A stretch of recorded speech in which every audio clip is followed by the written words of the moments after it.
E o primeiro tema que eu gostaria de abordar com a doutora é sobre o contrato de trabalho. Como fugir do modelo padrão? Hoje em dia eu digo que o contrato de trabalho, ele é o item mais importante, né, da relação ali contratual. Além de a gente tem diversos tipos de contrato de trabalho, normalmente as pessoas acabam utilizando muitos contratos básicos, contrato de trabalho por prazo determinado, aquele contrato padrão que vem, né, daquele sistema que a gente contrata, e às vezes utiliza ainda de quê? De modelos. Modelos que eu encontrei na internet, ou modelo de, meu amigo contratou uma pessoa aqui parecido, vou utilizar então aqui desse modelinho, porque ele vai fazer a mesma coisa para mim. E eu falo que aí está o grande perigo, né? Porque o contrato de trabalho, ele precisa ter todos os itens em que a gente negociou.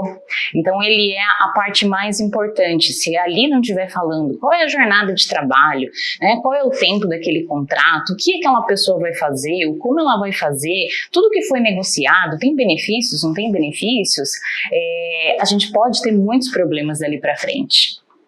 Excelente. Então, assim, o combinado, né, não sai caro, né, como já diz o ditado. Exatamente. Nós temos algumas questões que ainda são sensíveis em termos de contrato de trabalho. Uma delas é aquelas em relação à jornada parcial, tempo parcial. O que a doutora poderia nos dizer aí sobre essa especificação? Essa jornada de trabalho parcial, hoje eu vejo que ela é pouco utilizada, mas muitas vezes porque as empresas até desconhecem.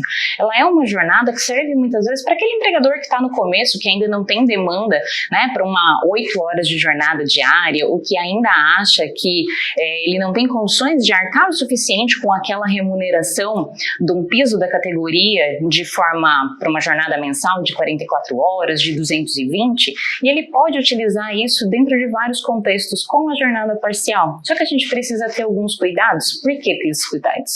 Com a jornada parcial, nós não podemos fazer horas extras. Então, a gente tem que ter muito cuidado em relação a isso. Eu já tive alguns clientes que me questionaram, eu adorei essa questão da jornada parcial, eu quero contratar um empregado dessa forma, porque ele cabe dentro do meu orçamento, as atividades que ele vai realizar ali dentro do dia a dia da empresa também estão condizentes com aquela jornada. Só que o que acontece? E se eu precisar? Ele vai fazer algumas horas extras? Ele vai? Hoje ele precisa? Amanhã ele precisa? E aí é que está o cuidado, né? Porque a gente tem uma permissão de jornadas extras, de horas extras, mas muito pequena, né? Que não se compara ali a uma jornada do empregado que tem a comum de 44 horas semanais e de 220, mas é um contrato que pode ser muito bem feito na jornada parcial e que pode ser utilizado, que hoje eu vejo muitas pessoas não utilizando. Isso é muito bom, né? Porque abre mercado para profissionais aí que possam ter um tempo limitado, mas que consigam prestar o serviço numa jornada menor e atendendo às necessidades da empresa. Exatamente. Um outro tema muito comum que se fala, né, em relação ao contrato de trabalho é qual que é a elasticidade para negociar. E aí nós entramos na questão do trabalhador hipersuficiente, né, que na teoria tem uma maior maleabilidade de negociação desse contrato de trabalho. Então, eu gostaria que a doutora falasse um pouquinho para nós como que funciona a negociação, né, o que é, né, e como funciona essa negociação. Sim, primeiro eu acho que vale a gente falar quem é esse empregado hipersuficiente. O empregado hipersuficiente é aquele que recebe acima de 2 tetos da Previdência. Então hoje ele recebe acima ali de 15, 16 mil reais, por volta disso. Né? E a gente já tem uma questão também, a CLT, ela trata que esse empregado, além dele receber, né, os 2 tetos do INSS minimamente, ele precisa também ter diploma. Mas hoje mesmo a gente já viu decisões de empregados que mesmo sem ter diploma, ele foi considerado como hipersuficiente por conta da remuneração e por conta do conhecimento que ele tem. Então a gente tem sim possibilidades de negociar com esse tipo de empregado. E o que a gente pode negociar? A gente pode negociar a jornada, a gente pode ter uma jornada de trabalho ali maior, nós podemos ter uma redução muitas vezes de um horário de intervalo para atender aquela necessidade da empresa, eu posso negociar com eles premiações diferentes, eu posso negociar suspensões do contrato por períodos, eu posso, além desses itens, negociar participações nos lucros, eu posso negociar prêmios, então tem diversos itens que a gente pode sim negociar com esse empregado. Por quê? Porque ele de fato, ele tem aquele conhecimento que ele não está sendo enganado, né? Diferente muitas vezes de um empregado que tem de fato um pouco conhecimento técnico a respeito daquilo e vai aceitar qualquer coisa que o empregador oferecer. Não, quando a gente está falando de alguém que tem conhecimento, tudo isso pode ser negociado entre as partes. E aí eu trago a importância de ter um bom contrato de trabalho. Porque se você negociou aquilo, não adianta você negociar de boca com a pessoa, né? E não ter essa questão da formalização. Porque quando você tem isso formalizado, eu falo que assim, aquele barato que não sai caro, né? A gente negocia, ele aceitou, reduziu o intervalo dele, ele vai fazer 30 minutos porque ele tem uma jornada diferenciada e depois ele questiona na justiça aquelas horas extras em relação ao intervalo. Por quê? Porque aquilo não estava presente no contrato de trabalho dele, né? Então, assim, a gente precisa de que todas essas negociações estejam formalizadas, estejam dentro de um contrato. Então, eu tenho sim flexibilidade, mas eu preciso que essa flexibilidade esteja descrita ali em algum documento. Então, é um trabalhador aí que, diante do valor que recebe, né, de remuneração, diante do conhecimento técnico, pode negociar muitas questões, né, envolvendo o contrato. E depois, se ele acionar a Justiça do Trabalho, estando formalizada toda essa negociação, não há o que temer, né? E aí a gente chama atenção para mais um item importante para esse tipo de empregado. Quando eu faço uma negociação, a CLT hoje ela permite que a gente utilize para esses empregados uma cláusula de arbitragem. O que significa isso? Significa que eu posso, se a gente tiver alguma dúvida com esse empregado em relação a questionamentos, olha, a gente negociou isso, mas eu não concordo, isso não saiu da forma com que eu achei que fosse acontecer, eu acredito que eu tenho direitos ali em relação a isso, a gente pode resolver todos esses conflitos por meio da arbitragem, que é super interessante. Por quê? Porque ele é menos custoso para a empresa, ele envolve ali de fato a resolução do conflito sem a gente ir para a Justiça do Trabalho. Então é algo super interessante e a gente tem inclusive a possibilidade de, quando pactuar isso dentro de um contrato, por isso a importância da pactuação, dele não poder acionar a Justiça do Trabalho se não passar antes pela Câmara Arbitral, que é um item super importante. Então muitas vezes o empregado ele fala, não, eu era gerente aqui, eu recebia 20 mil reais por mês e depois ele vai para a Justiça do Trabalho questionando diversos itens que foram negociados, e se eu tenho aquela cláusula lá de arbitragem, eu falo, peraí, se você tem alguma dúvida, a gente tem que discutir primeiro lá na Câmara Arbitral, né? Então é diferente, eu consigo encurtar um prazo e trazer muito mais para a solução de conflitos do que levar para uma briga de fato judicial, onde a gente vai ter que ter uma sentença ali e um juiz deferindo ou indeferindo o que está sendo postulado.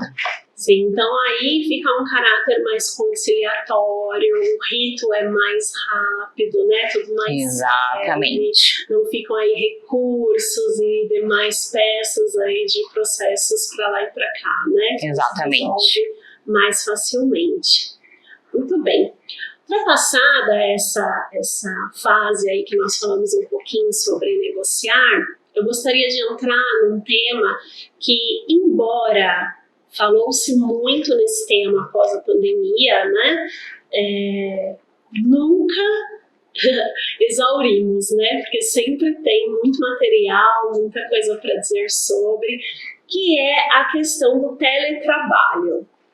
Então, o que é importante hoje para o empresário saber para ter um bom contrato de teletrabalho? Porque não basta só chegar para a equipe e dizer, olha, agora o trabalho vai ser híbrido, agora vocês vão poder trabalhar 2 dias de casa ou 3 dias, né, em home office. Como que é importante formalizar, como que é importante gerir essa questão do teletrabalho em termos contratuais?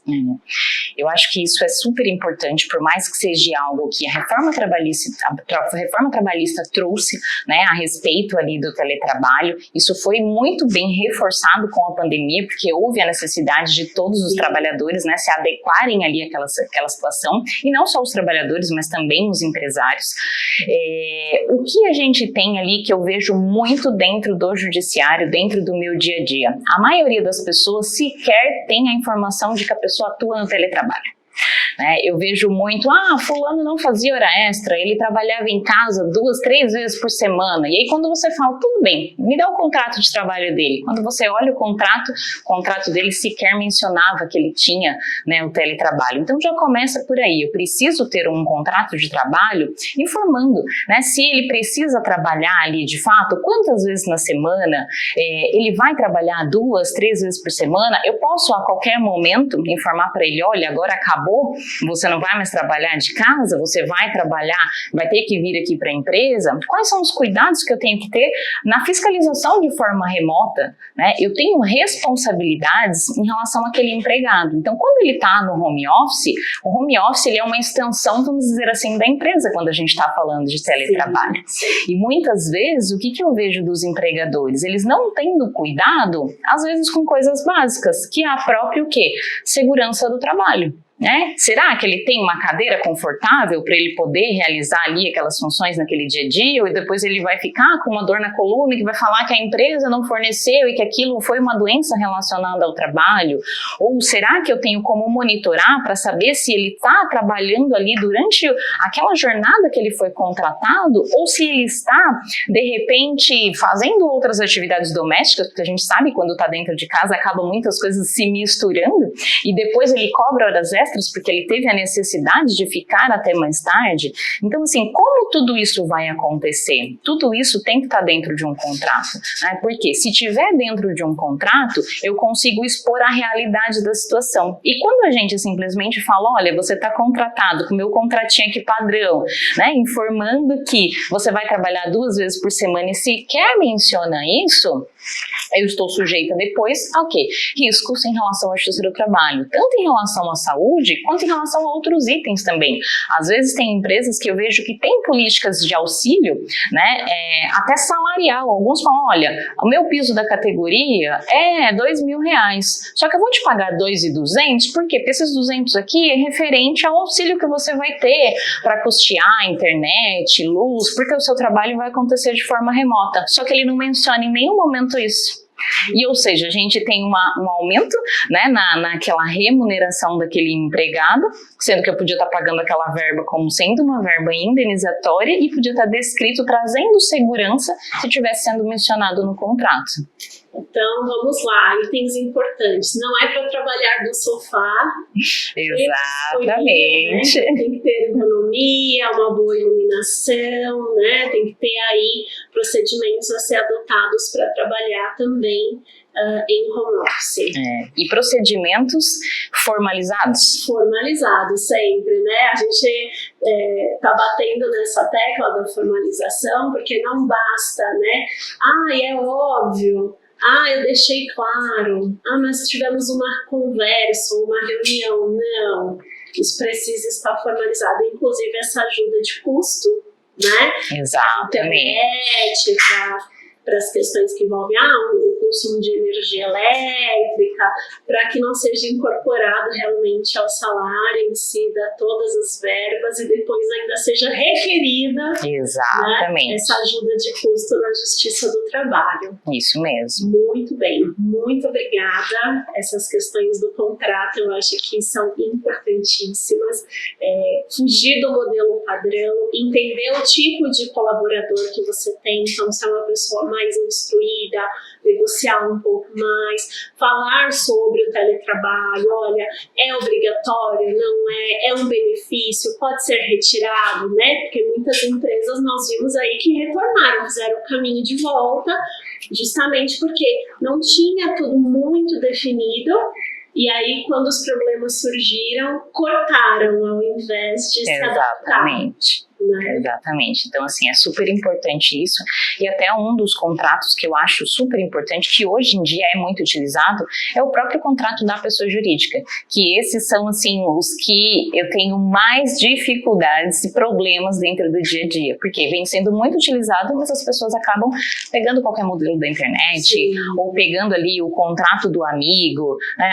E vamos utilizar aqui, fazer aquele contrato padrão, sem saber se de fato aquele contrato serve para você e serve para resguardar os seus direitos, né? O direito do empregador e também o direito da outra parte que está sendo contratada. Sim, lembrando que o contrato tem que respeitar a categoria, a convenção coletiva do sindicato, né? Tem uma série de outros fatores que não dá para ficar pegando o modelo do colega, né? Exatamente.